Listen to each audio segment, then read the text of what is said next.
UPSC previous year questions की series में एक और क्वेश्चन देखते हैं। स्टेटमेंट 1 यूपीएससी प्री 24 में दिया गया था, Indian flying fox is placed under vermin category in wild life protection act 1972। Wild life protection act 1972 के अंदर इंडियन फ्लाइंग फॉक्स को वर्मिन कैटेगरी में कैटेगराइज किया गया है। ये स्टेटमेंट 1 में बताया गया था।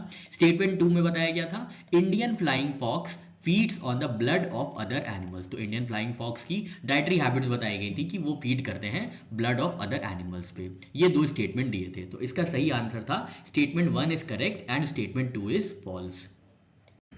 स्टेटमेंट 1 क्यों करेक्ट है? क्योंकि ये वर्मिन कैटेगरी में आते हैं इंडियन फ्लाइंग फॉक्स। ये नेक्टर और फ्रूट ईटिंग बैट होते हैं जिनको वर्मिन कंसीडर किया जाता है क्योंकि ये ऑर्चर्ड्स को रेड करते हैं। इनको पहले स्केड्यूल 5 में रखा गया था वाइल्ड लाइफ प्रोटेक्शन एक्ट 1972, फिर हाल में ही इनको स्केड्यूल 2 में प्लेस किया गया है।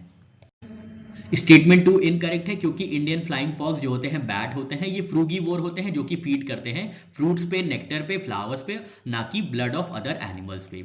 इंडियन फ्लाइंग फॉक्स जो है largest bat, one of the largest bat species in the world है।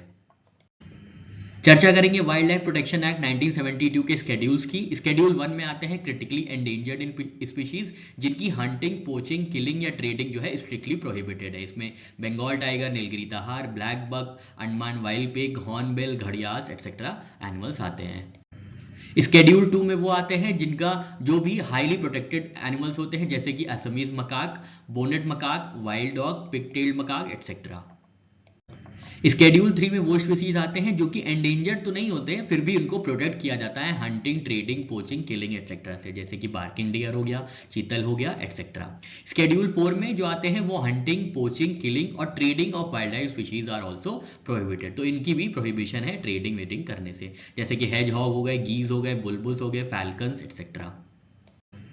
स्केड्यूल 5 में वो एनिमल स्पीशीज होते हैं जो कि वर्मिन होते हैं। वर्मिन कौन होते हैं? जो वो एनिमल्स जो कि कैरी करते हैं डिजीज कॉजिंग जर्म्स या केपेबल होते हैं प्लांट्स को डिस्ट्रॉय करने के लिए, वो वर्मिन हो जाते हैं, जैसे कि कॉमन क्रोज हो गए, फ्रूट बैट हमने देखा, इंडियन फ्लाइंग फॉक्स, माइस या रैट्स।